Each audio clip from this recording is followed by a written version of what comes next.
คลิปนี้นกจะมาสาธิตวิธีการแยกพอร์ตแมมชูแมนกี่เดือนถึงจะสามารถแยกได้หลังจากการเพาะเมล็ดและก็มีวิธีการแยกยังไงเดี๋ยวเราไปชมกันเลยค่ะแมมชูแมนพอร์ตนี้นะคะนกเพาะได้ประมาณ6เดือนแล้วเริ่มที่จะมีเคล้าโครง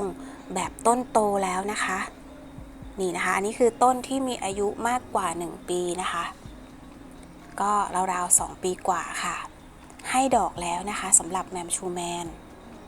เป็นแคคตัสที่ให้ดอกง่ายนะคะใครที่ชอบแคคตัสสายดอกนกก็แนะนำสายพันธุ์นี้อีก1สายพันธุ์เลยค่ะ2ปีถึง2ปีครึ่งนะคะสำหรับแมมชูแมนเนี่ยก็จะสามารถให้ดอกได้นะคะจัดเป็นแคคตัสที่ออกดอกได้เร็วค่ะ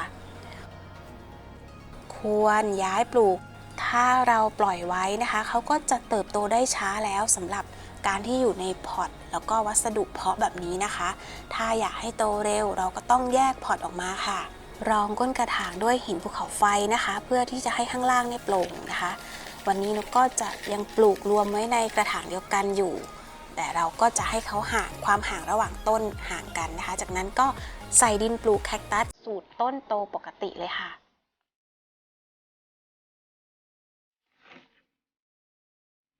ในดินนะคะก็จะมีปุ๋ยมีอาหารอยู่บางส่วนมากกว่าวัสดุที่อยู่เดิมนะคะเพราะฉะนั้นเขาก็จะโตเร็วกว่านะคะนกก็จะเติมปุ๋ยละลายช้าลงไปอีกเล็กน้อยค่ะเพื่อเสริมให้เขามีอาหารเพิ่มขึ้นนะคะหลังจากนั้นก็จะคอยใส่อีกทุก4เดือนนะคะแล้วก็ใส่สตาร์เกิลจีกันเพลี้ยกันแมลงค่ะถ้าใครไม่มีไม่ใส่ก็ได้นะคะจากนั้นก็เกลี่ยให้ทั่วๆนะคะก่อนแยกนะคะส่วนตัวนกเนี่ยก็จะงดน้ำไว้ก่อนเพื่อให้ดินเนี่ยแห้งนะคะวัสดุเพาะเนี่ยแห้ง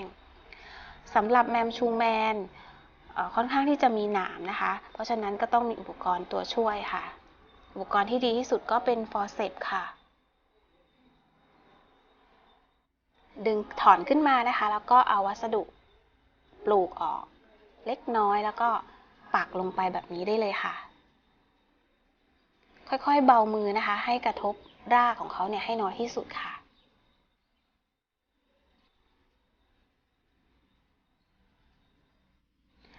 สำหรับวัสดุเดิม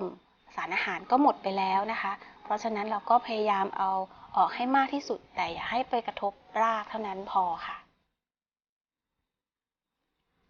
จะเห็นได้ว่าการเพาะเมล็ดพร้อมกันก็ไม่ได้หมายความว่าจะโตพร้อมกันทุกต้นนะคะ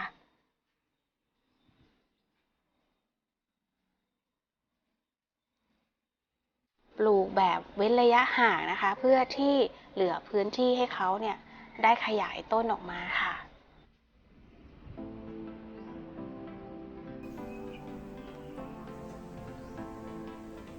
บางต้นก็ยังเล็กอยู่แต่สามารถที่จะจับแยกได้นะคะ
จากนั้นนะคะก็โรยหิน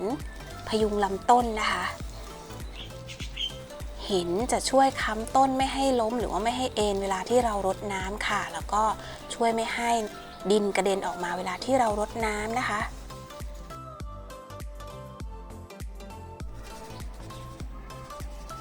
เพิ่มความสวยงามเรียบร้อยแล้วก็น่ามองค่ะ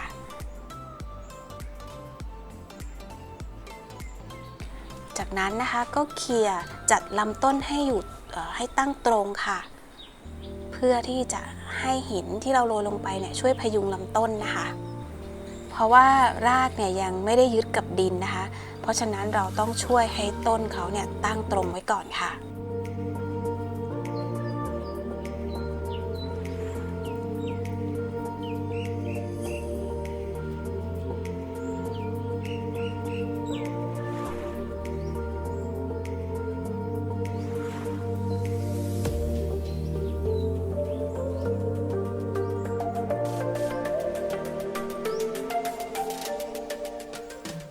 จากนั้นก็รดน้ำได้ทันทีนะคะ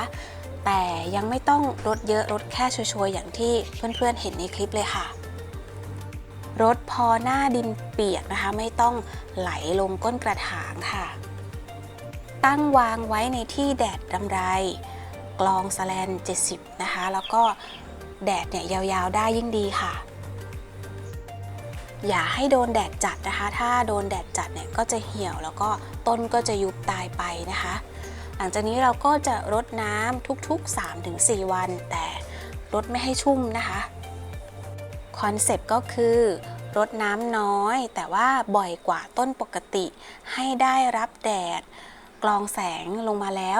70% นะคะแล้วก็แดดยาวๆทั้งวันได้ยิ่งดีค่ะประมาณ2 ปีถึง2 ปีครึ่งนะคะแมมชูแมนเพาะเมล็ดเนี่ยก็จะออกดอกให้เราได้เห็นแบบนี้ค่ะจัดเป็นแคคตัสสายดอกที่ใครอยากจะทำจำนวนเอาไว้ขายนกก็แนะนำอีก1 สายพันธุ์นะคะเป็นแคคตัสที่ให้ดอกง่ายแล้วก็ดอกใหญ่นะคะแล้วก็มีเกสรตัวเมียที่ใหญ่เพราะฉะนั้นการผสมเกสรเนี่ยจะง่ายแล้วก็ติดง่ายด้วยนะคะจะออกดอกได้ดีในช่วงฤดูร้อนก็คือช่วงนี้เลยค่ะช่วงนี้เนี่ยแมมชูแมนจะบานเยอะเป็นพิเศษนะคะเพื่อนๆท่านใดที่มีแมมชูแมนอยู่บ้านหลายต้นนะคะนกก็คิดว่าเป็นอีก1 แคคตัสที่น่าทำจำนวนนะคะเพราะว่าเป็นสายพันธุ์ที่ให้ดอกง่ายนะคะแล้วก็ผสมเกสรติดฝักเม็ดได้ง่ายด้วยค่ะขายง่ายเพราะว่าให้ดอกเร็วดอกสวยแล้วก็ดอกใหญ่ด้วยค่ะ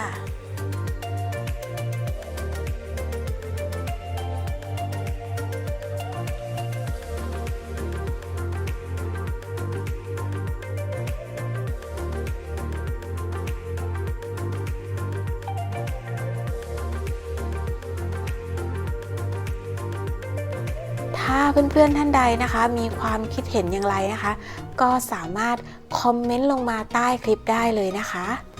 หรืออยากให้นกทำคลิปเกี่ยวกับอะไรนะคะก็เสนอแนะหรือว่านำเสนอมาได้เลยค่ะคอมเมนต์ใต้คลิปได้เลยนะคะฝากให้เพื่อนๆกดติดตามกดไลค์กดแชร์กด Subscribe เพื่อเป็นกำลังใจให้นกด้วยนะคะพบกับนกและวิชุรดาการ์เด้นได้ใหม่ในคลิปหน้าค่ะสวัสดีค่ะ